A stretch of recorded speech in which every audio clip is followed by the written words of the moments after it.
report. First item on the agenda is approve the minutes held on August 14th. I make a motion we approve the minutes and sign the warrant. Second. Motion made and second, all in favor? I'd like to take and switch things up just a little bit. So we get a couple of folks in here for the junkyard permits. So if we could move item number 3 to item number 2. We'd like to vote on the junkyard permits. Do we have any problems with any of those? I've got Dave Savage, our enforcement officer here to speak to that. No, all the junkyards are good. I got 2 small complaints on one of them, which the complaints have been addressed.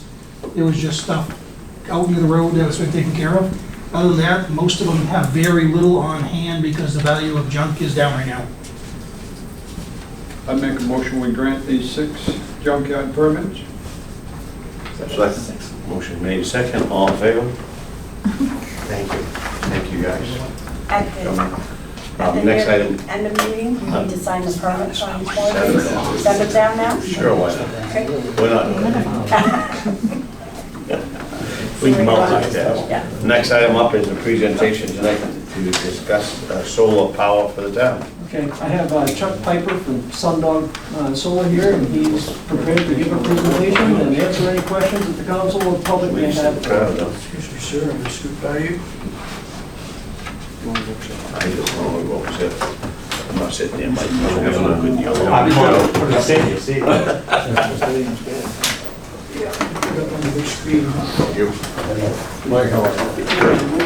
Steady work. Yeah. We need to slide that back right here, you know? Made that skinny. I'll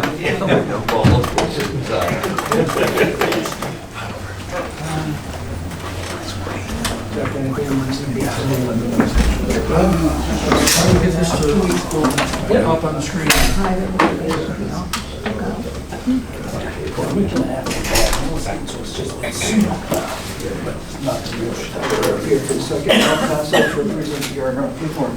Oh, let me just hold up until we get to that section. Yeah, then I'll hand it out, Gary, thanks. Yep, all set. All right, well, good evening, everybody. I'm Chuck from Sundog Solar.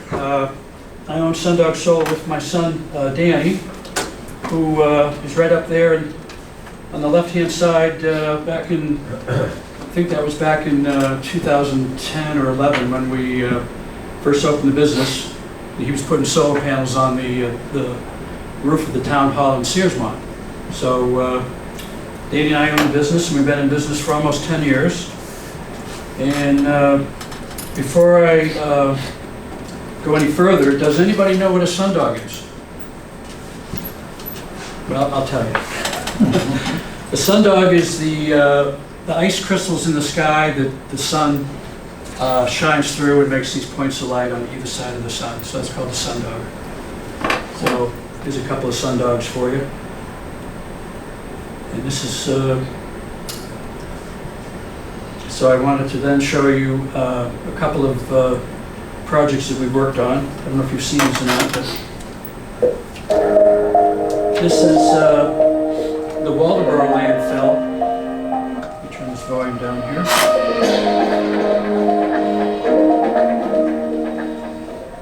So we worked with the DEP to get approvals and licensures to put this system in for Waldeboro. We turned this system on at the end of 2017. So that's their cap landfill, and you can see we use cement blocks to dump puncture the landfill, and so the DEP is 100% behind that approach. We so that's some of our crew. We had to get this system installed that last week of December. Wow. In time for the federal tax credit, and that was a brutal week back in 2017. So they got her done. And that's what that looks like, and so that produces about 150,000 kilowatt hours a year for Waldeboro. So our system's going to be considerably larger than that. That's right. Is that stationary or is that pivotal? It's stationary. Here is another one that we finished at the end of 2018. This is Tremont over in MDI, and so that was constructed the same way. That's a 153 kW system, so it produces about 185,000 kilowatt hours a year for the town. Offsets, plus one of their schools, so it offsets all their electrical needs. So that's a couple of our projects.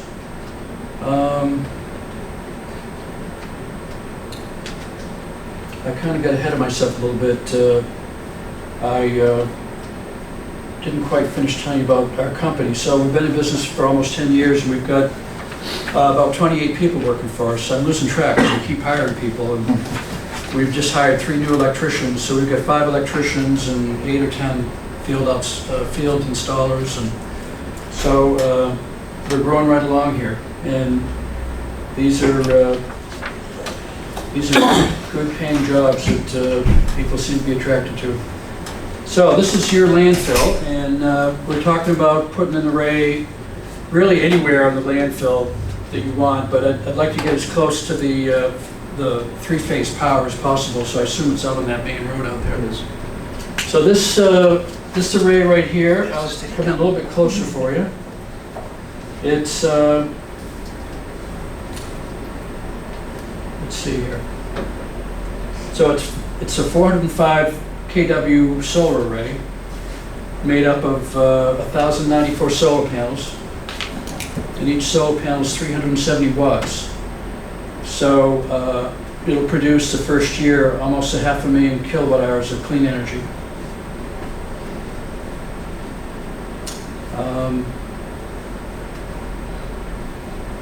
So the next part of my presentation has to do with some of the summary information about the solar project. So I think you've seen this, but I don't have enough for everybody. I don't think. I've only got 10 copies. Want me to pass it to you out, maybe people can share? Oh, thank you. That'd be great.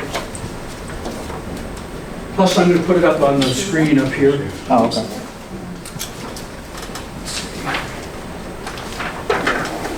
We'll share. You'll share? Yeah. What's it called? Will you share? This one. Huh? He said he takes an email to us. We can share.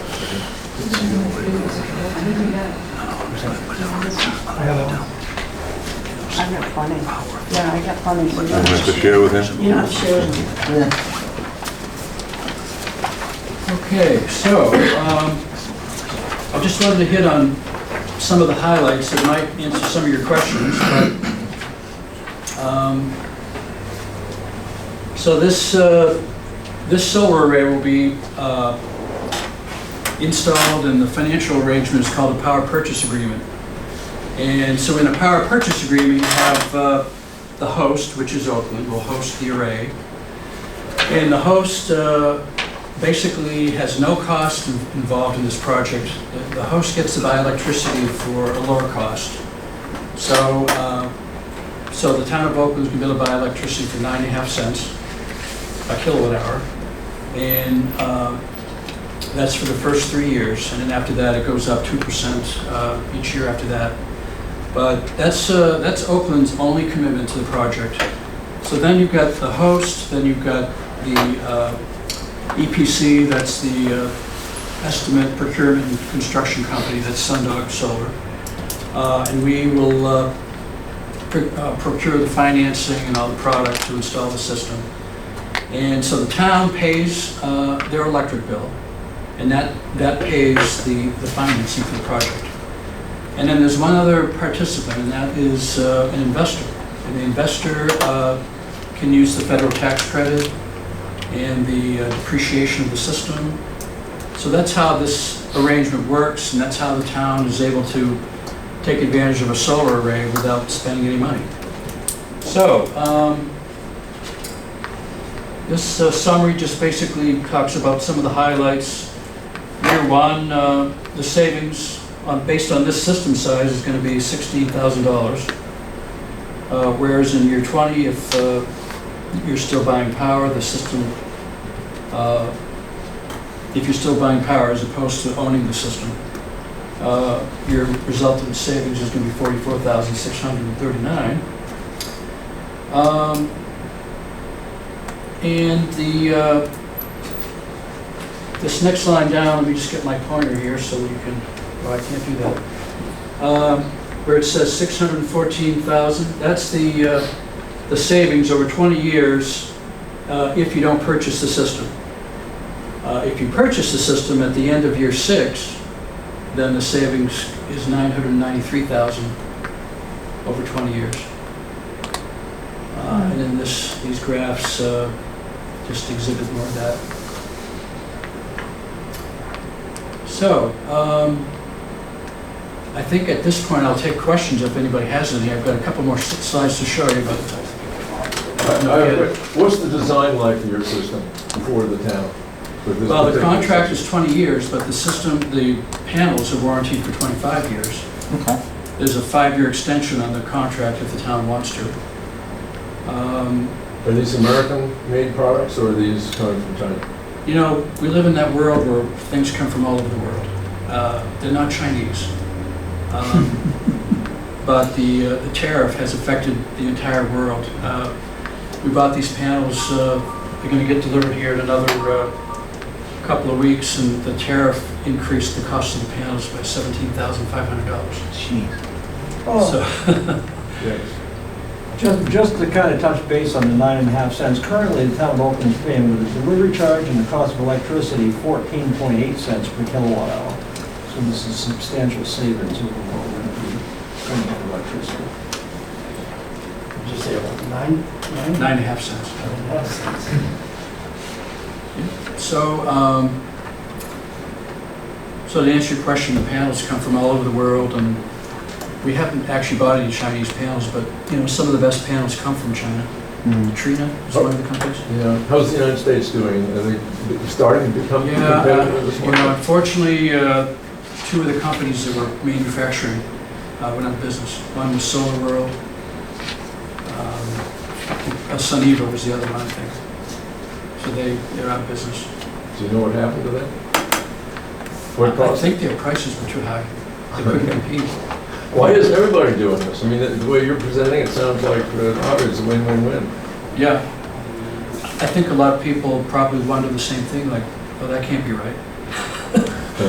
You know, but it's really, in actuality, it's a pretty good deal for the town. It's good for municipalities. It's a win for everybody. So you're right, there should be more doing it. It's just that they either aren't aware of it, or they just don't understand it, or haven't taken the time. We've been working on this for several months to try to understand it. What's the difference in efficiency of a fixed unit versus one that will follow this on? It's about 20%, 25% more production. And the cost difference? It's quite a bit more. It's probably that much more, so I'm not sure if it really makes that much sense. And then probably more maintenance, right? Yeah, you've got moving parts. It can break down hydraulic lines and whatnot. So this doesn't have much maintenance at all because it's not going to be moving. Let me just go back to that.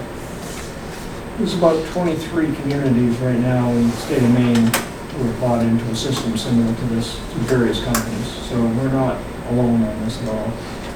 And do you have statistics that back up your claims here that these other towns have experience with and I've called Is as that references, Yeah. and 3 of the towns on it, I talked to the town managers, and everybody that I've talked to is happy with the product and the production of it.